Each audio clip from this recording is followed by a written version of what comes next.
Preservation often involves recycling the purpose of a structure. Change its use, but keep the original design. Or adaptive reuse, to get clinical about it. One of the most successful repurposing project is New York City's Highline Park, a greenway built on top of a mile of abandoned railroad tracks.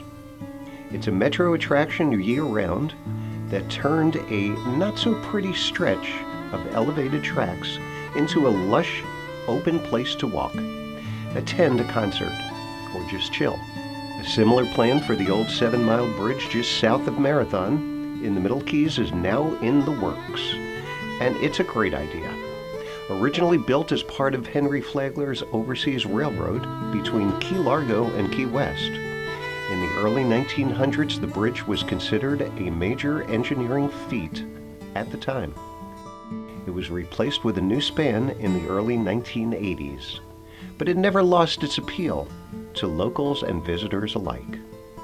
The remaining 2.2-mile span is a great place to take a stroll, exercise, watch a spectacular Keys sunset, or drop a fishing line. But as it has deteriorated, the Florida Department of Transportation has been considering closing the 100-year-old span to public access for safety and budget reasons. No more.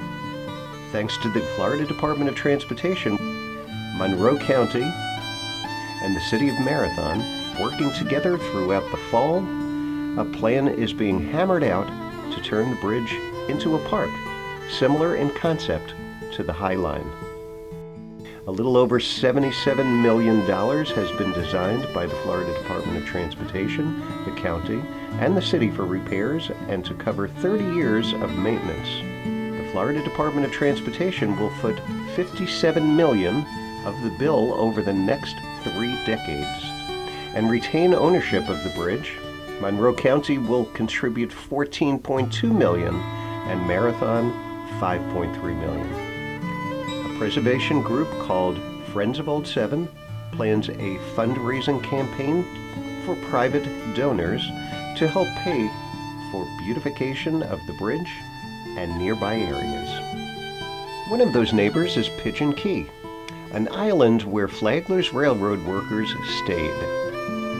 There are several typical Keys cottages on the tiny, picturesque island, which is on the National Registry of Historic Places.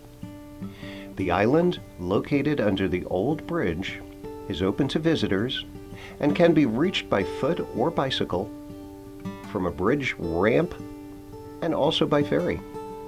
It's a charming Keys historical attraction that happens to be powered by very 21st century technology, solar panels.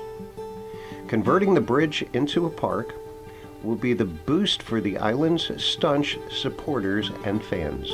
And Marathon hopes to gain from the linear, elevated park as well.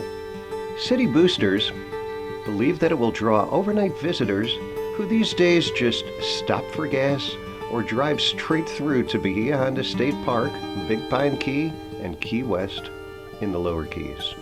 A lot of credit should be doled out to the folks from the Department of Transportation, Monroe County, and Marathon. Early last fall, it looked like the bridge would eventually be closed to the public as salt water and other elements continued to eat at it and the price tag for repairs kept rising. But wiser thinking prevailed, and the Middle Keys and its future visitors will be the beneficiaries of that thinking.